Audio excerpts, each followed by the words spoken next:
ಒಂದು 3 ಜನ ಸಂಶಯಾಸ್ಪದ ವ್ಯಕ್ತಿಗಳು ಆ ಬಡಾವಣೆಯಲ್ಲಿ ರಸ್ತೆಯಲ್ಲಿ ಓಡಾಡಿರೋ ಬಗ್ಗೆ CCTV ಫುಟೇಜ್ಗಳನ್ನು ನಾವು ಈಗ ಆಲ್ರೆಡಿ ಅದ್ರ ಬಗ್ಗೆ ನಮಗೆ ಮಾಹಿತಿ ಇದೆ. ಮತ್ತು ಅದನ್ನು CCTV ಫುಟೇಜ್ ನೋಡಿದಾಗ ಅವರು ತಲೆಗೆ ಟೋಪಿ ಹಾಕ್ಕೊಂಡು ತಮ್ಮ ಮುಖನ ಸ್ವಲ್ಪ ಮರೆಮಾಚಿಕೊಳ್ಳುವಾಗಿ ಪ್ರಯತ್ನ ಮಾಡ್ತಿರೋದು ಸಹಿತ ನಮ್ಮ ಗಮನಕ್ಕೆ ಬಂದಿದೆ.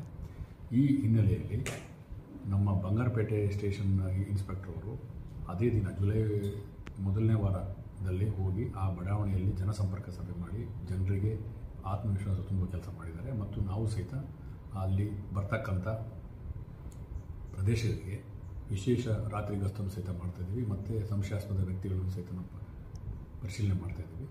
ಯಾವುದೇ ಈ ಥರ ಮಾಹಿತಿಗಳಿದ್ದರೆ ಸಂಶಯಾಸ್ಪದ ವ್ಯಕ್ತಿಗಳು ಮಾತಾಡಿದ್ದು ಓಡಾಡಿದ್ದು ತಮ್ಮ ಹತ್ರ CCTV ಫುಟೇಜ್ ಇದ್ದರೆ ಪೊಲೀಸರಿಗೆ ಅದನ್ನು ವಿನಿಮಯ ಮಾಡ್ಕೋಬೇಕು ಅಂತ ಈ ಮೂಲಕ ಎಲ್ಲರೂ ಕೇಳ್ಕೊತೀನಿ. ಮತ್ತು ಪೊಲೀಸ್ ಇಲಾಖೆಯವರು ಸಹ ಆರೋಪಿಗಳನ್ನು ಪತ್ತೆ ಮಾಡೋಕ್ಕೂ ಸಹಿತ ನಾವೀಗ ಆಲ್ರೆಡಿ PA ಬಂಗಾರಪೇಟೆ ಅವರ ನೇತೃತ್ವದಲ್ಲಿ ಒಂದು ತಂಡವನ್ನು ಸಹಿತ ರಚನೆ ಮಾಡಿದ್ದೀವಿ.